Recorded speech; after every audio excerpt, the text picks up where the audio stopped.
Online classes में आपका हार्दिक स्वागत। कक्षा 6 विषय सामाजिक में जो अध्ययन चल रहा था उसी अध्याय का आगे अध्ययन करेंगे। पाठ का नाम है ग्रामीण क्षेत्र में आजीविका।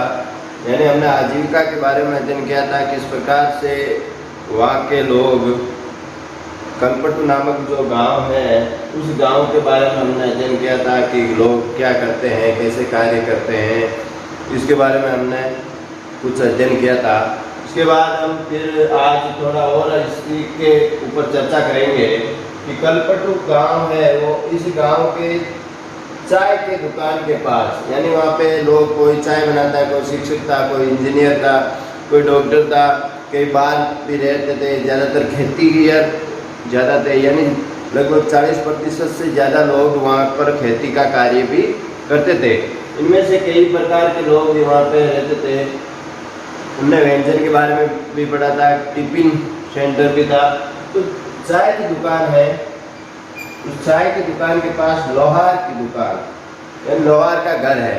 लोहार जो लोहा बनाता है उसको लोहार वे अपने ही घर में लोहे की चीज़ें बनाता है। वो अपने खुद के घर में ही लोहे की चीज़ें बनाने का कार्य करता था, क्योंकि वो कहीं और दुकान नहीं थी उसके। वो अपने ही घर में लोहे की चीज़ें बनाने का कार्य करता था। इस गांव में साइकिल मरम्मत की एक दुकान है। यहाँ से साइकिल किराए पर मिलती है। यानी इस गांव में एक साइकिल रिपेयर करने वाले की दुकान थी, जहाँ पे वो साइकिलों का रिपेयरिंग करना, पंचर निकालना, ये कार्य करता था। साथ में वो क्या करता था, साइकिलों को किराए पे भी देता था। किराया जिससे वो अपनी आमदनी प्राप्त करता था, किराया आता था और अपनी आजीविका चलाता था।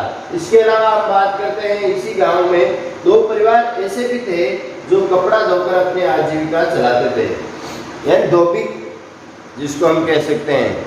इस पूरे कलपट्टू गांव में 2 परिवार इस प्रकार के भी थे जो धोबी का कार्य करते थे, यानी 2 कपड़ा धोने का काम भी वो करते थे। कितने परिवार थे? 2 परिवार थे। इसी गांव में कुछ लोग शहर में जाकर मकान बनाने में लोरी चलाने का काम भी करते थे। यानी कुछ लोग ऐसे थे जो शहर में चले गए, शहर में जाकर वो अपनी मजदूरी करते हैं। क्या करते हैं? मजदूरी में वो मकान बनाने का काम करते हैं, और मकान बनाने के अलावा क्या करते हैं? लोरी, जिसको हम ट्रक बोलते हैं, जो माल ढोने के काम आती है, जिससे सब्जी हो सकती है।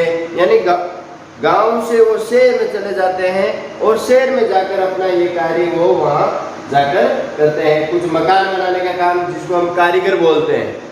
जानते हो आप कारीगर जो मकान बनाता है, और उसी के साथ जो मजदूर आते हैं पत्थर जलाने का कार्य करते हैं। इस प्रकार से कुछ लॉरी चलाने, ट्रक ड्राइवर जिनको हम कह सकते हैं, कुछ ठेला लगाते थे, कुछ हाथ गाड़ियाँ चलाते थे। इस प्रकार के कार्य करने में शहर में कई लोग चले जाते हैं। इसके अलावा शहर में कई प्रकार के कार्य वो करते हैं, सब्जी बेचने का, व्यापार, दुकान किराने की, मेडिकल, इस प्रकार के कार्य भी वो वहाँ से चले जाते हैं। इस गांव की ये बात है कि ये गांव चारों ओर से छोटी छोटी पहाड़ियों से घिरा हुआ है। इस गांव की विशेषता है कि इस गांव के चारों ओर छोटी छोटी पहाड़ियाँ हैं। पहाड़ियाँ यानी छोटे छोटे टिब्बे बोल सकते हैं हम, पर्वत बोल सकते हैं, है ना। वो इस गांव के चारों ओर है। ये गांव उन पहाड़ियों से घिरा हुआ है। इसके अलावा इस गांव की ये विशेषता है कि सिंचित जमीन पर धान की फसल की जाती है। सिंचित यानी जहाँ पे वर्षा के अलावा नलकूप और ट्यूबवेल, कुएं, उनसे जो पानी निकाला जाता है, नहरों से जो पानी आता है, उस सिंचित पानी से धान यानी चावल, धान का मतलब क्या होता है? चावल। इसकी फसल की जाती है, धान को हम कह सकते हैं चावल। ठीक है, चावल की फसल भी यहाँ पे की जाती है। इसके अलावा कौन कौन सी फसलें की जाती है? यहाँ पे ज्यादातर परिवार खेती के द्वारा अपना आजीविका कमाते हैं। यानी ज्यादातर लोग कैसे हैं जो खेती का काम करते हैं, कहीं ना कहीं खेती पर निर्भर होकर अपना गुजारा चलाते हैं। इसी के अलावा इस गांव में आम व नारियल की भी बाग है, नारियल के भी बाग है, यानी बगीचे हैं।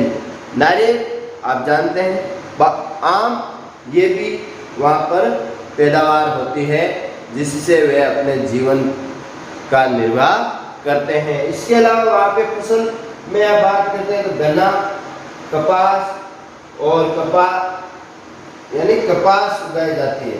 गन्ना व कपास भी वहाँ पर उगाई जाती है। ये मुख्यतः इनकी फसलों के नाम हैं जो यहाँ पे खेतीहर में काम में ली जाती है और खेती की जाती है। इसके अलावा इस गांव में लोग अन्य प्रकार की फसलें उगाते हैं और अपनी आजीविका करते हैं।